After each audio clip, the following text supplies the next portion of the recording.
আসসালামু আলাইকুম বন্ধুরা, স্বাগত আমার এই বাংলার রান্নাঘর উইথ শেরিনার চ্যানেলে। দেখুন আমি আজকে কি রান্না করব। আমি খুব সরু সরু করে আলু কেটে নিয়েছি, আর পেঁয়াজ আর ঝাল লাল করে আলুটা ওর সঙ্গে ভেজে নিচ্ছি, আর খুব সামান্য পরিমাণে একটু রসুন দিয়ে দিয়েছি। দিয়ে আমি ভালো করে কষিয়ে নেব রান্নাটা, ভাজা ভাজা করে। তারপরে আমি চিংড়ি মাছ দিয়ে দিলাম। দেওয়ার পরে মানে কষিয়ে কষিয়ে ভাজা ভাজা করে নিয়ে তারপরে আমি দেখেন কি রান্না করি আজকে। তা এই রান্নাটা মানে খুবই ভালো হবে।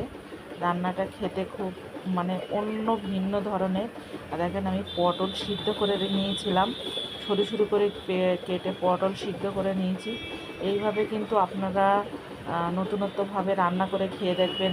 মানে অন্য সবজি সিদ্ধ করা যায়, কিন্তু পটল সিদ্ধ করে রান্না, আপনারা ভাবছেন যেটা আবার কী রান্না, কিন্তু এইভাবে রান্না করে খেয়ে দেখবেন, খুবই ভালো লাগবে, খুব মজা লাগবে। আর আলুটা যেহেতু আমি আগে একটু ভাজা ভাজা করে নিয়েছি, অনেকটা 50% হয়ে গেছে। আর এবারে আমি নুন হলুদ আর মরিচের গুঁড়ো দিয়ে আর কি ভালো করে কষিয়ে নেব। যত সময় না ওই পটলের পানিটা মরবে, সিদ্ধ করার পরে একটা পানি আছে, সেই পানিটা মরা পর্যন্ত আমি ভালো করে কষিয়ে নেব। ও দেখেন আমার কষানো হয়ে গেছে। এবার আমি একেবারেই পানি দেব। একেবারে পানি দিলে আমার রান্নাটা কমপ্লিট হয়ে যাবে। বন্ধুরা, আপনারা এইভাবে রান্না করবেন, আমার কমেন্টে জানাবেন। আর প্লিজ প্লিজ প্লিজ আমার চ্যানেলটাকে সাবস্ক্রাইব করবেন প্লিজ। সাবস্ক্রাইব করলে কি ভালো লাগে আমার। আর জানাবেন পটল তরকারিটা কেমন হয়েছে।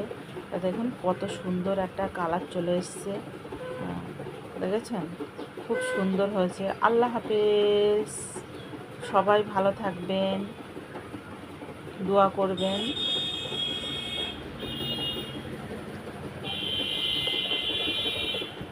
খুব সুন্দর কালার চলে এসছে দেখুন।